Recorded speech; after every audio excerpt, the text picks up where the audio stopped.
Mr. Marx wrote that the communists, quote, openly declare that their ends can be attained only by the forcible overthrow of all existing social conditions, unquote.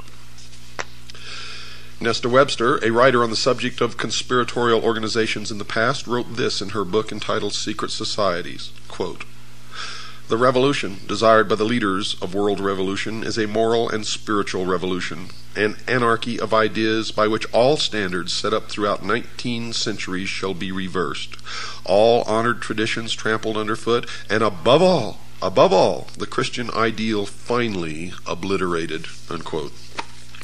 Some of the Catholic popes in the past have commented on the major changes coming in the future. One such pope was Pope Pius XI, who wrote the following in 1937. Communism has behind it occult forces for which a long time have been working for the overthrow of the Christian social order, unquote. One of the popes who preceded him, Pope Pius IX, wrote this in November 1846 about the changes that he saw in the future.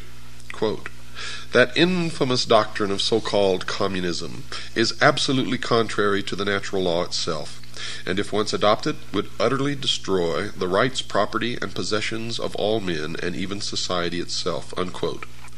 Now, don't get all worked up about what the Pope says, because they have succeeded now with this Pope in putting one of their own upon the throne of the Vatican. It had long been their dream, and now it is true. And the bans have been lifted against Catholics joining secret societies. And many of the hierarchy of the Vatican belong to the secret societies, the Freemasons, Propaganda 2, etc., etc., etc. You will find an obelisk, the symbol of the phallus, the penis of Osiris, in the Vatican courtyard. If you don't believe me, go look. Another individual who wrote about the future was Dr. Jose Arguelles of an organization known as the Planet Art Network. Dr. Arguelles wrote, quote, also implicit in all these events is a call for another way of life, another way of doing things, a redistribution of global wealth. In short, a new world order, unquote.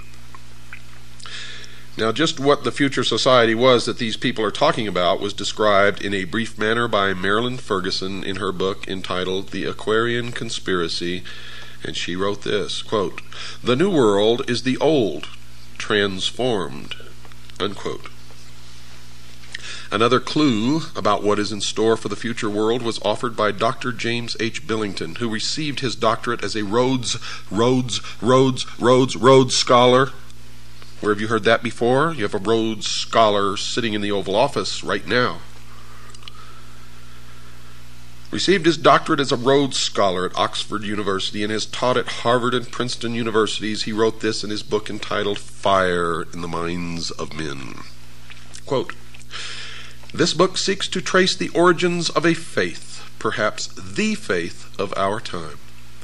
What is new is the belief that a perfect secular order will emerge from the forcible overthrow of traditional authority, unquote. You hear that? They believe a perfect secular order will emerge. Nothing perfect will ever emerge from the minds of imperfect men, and no men will ever be ruled by other imperfect men in any kind of a perfect utopian order, secular or otherwise. That is why we must be eternally vigilant. Eternally vigilant. That these future changes would involve force and slavery was confirmed by B.F. Skinner, chairman of the psychology department at Harvard University. In his book entitled Beyond Freedom and Dignity, Dr. Skinner has been called the most influential of living American psychologists by Time magazine. So the world should listen to the professor when he speaks.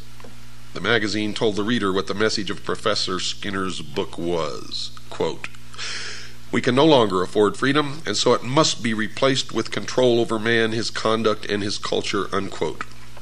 Not long ago in the Los Angeles Times, there was an article called 10 Forecasts for the Coming Decade. One of these was chemical or electronic implants to control individual behavior on a 24-hour basis.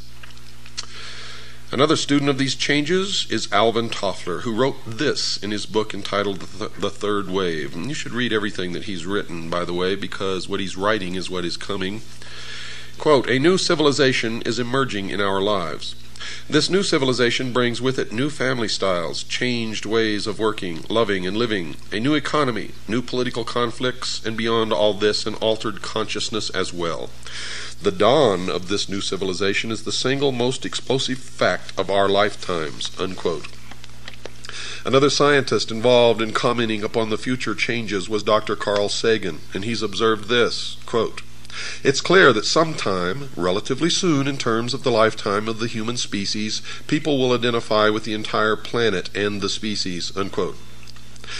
Now the reason, folks, why these changes are necessary was explained by Manly P. Hall, perhaps the world's leading authority on esoteric words and language.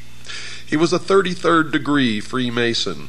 He wrote in his book entitled Lectures on Ancient Philosophy, quote, "The time has not yet arrived when the average man is strong enough or wise enough to rule himself," unquote. And he explained who he considered worthy enough to rule those on the world considered by the experts to be incapable of governing themselves. He wrote this, quote, "Never will peace reign upon the earth until we are ruled by the fit." And who is the fit? Why, them, of course. The illumined, the priest of the mystery religion of Babylon. Mr. Hall even indicated that these changes would occur soon. He wrote this comment in his book previously cited, quote, 100 years ago, meaning in 1884, folks, it was predicted that within a few centuries men would revert to the gods of Plato and Aristotle.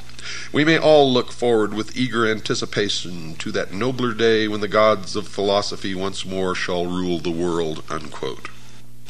Aldous Huxley, in his book called Brave New World Revisited, quotes a character called the Grand Inquisitor in one of Fyodor Mikhailovich Dostoevsky's parables as saying this, quote, "In the end they, the people, will lay their freedom at our, the controller's feet, and say to us, 'Make us your slaves, but feed us,'" unquote. The Tucson Citizen newspaper of November the 3rd, 1988, printed a photograph of a group of people involved in a march for literacy, and it clearly demonstrated that at least some people in America are now asking their government to make them their slaves. The picture showed a demonstrator carrying a picket sign that read, quote, "Uncle Sam, we want you to support us," unquote. Mr. Huxley gave us a date when we could expect these changes to occur. He wrote the following in his book written in 1958, quote, "The 21st century will be the era of world controllers," unquote. And then he told us why these controllers would not fail. Quote, "The older dictators fell because they could never supply their subjects with enough bread, enough circuses, enough miracles and mysteries. Under a scientific dictatorship, education will really work, with the result that most men and women will grow up to love their servitude and will never dream of revolution. There seems to be no good reason why a thoroughly scientific dictatorship should ever be overthrown," unquote. Someone who might have given the world the date for the commencement of these predicted changes was Zbigniew Brzezinski, a Marxist, President Jimmy Carter's national security advisor during his 4-year administration. And he wrote the following in his book entitled Between Two Ages, by the way. You should read every book that he's ever written. You will be angered. Quote, "Either 1976 or 1989, the 200th anniversary of the Constitution, could serve as a suitable target date for culminating a national dialogue on the relevance of existing arrangements, the workings of the representative process, and the desirability of imitating the various European regionalization reforms and of streamlining the administrative structure," unquote. And it did begin exactly when he said it would. So the people of the world can now determine what those changes are that those in the positions of implementing changes have in store for them. In summary, folks, these changes are: the old world is coming to an end. It will be replaced with a new way of doing things. The new world will be called the New World Order. This new structuring will redistribute property from the have nations and will give it to the have-not nations. The New World Order will include changes in the family, the workplace, religion. The United States will play a major role in bringing it to the world.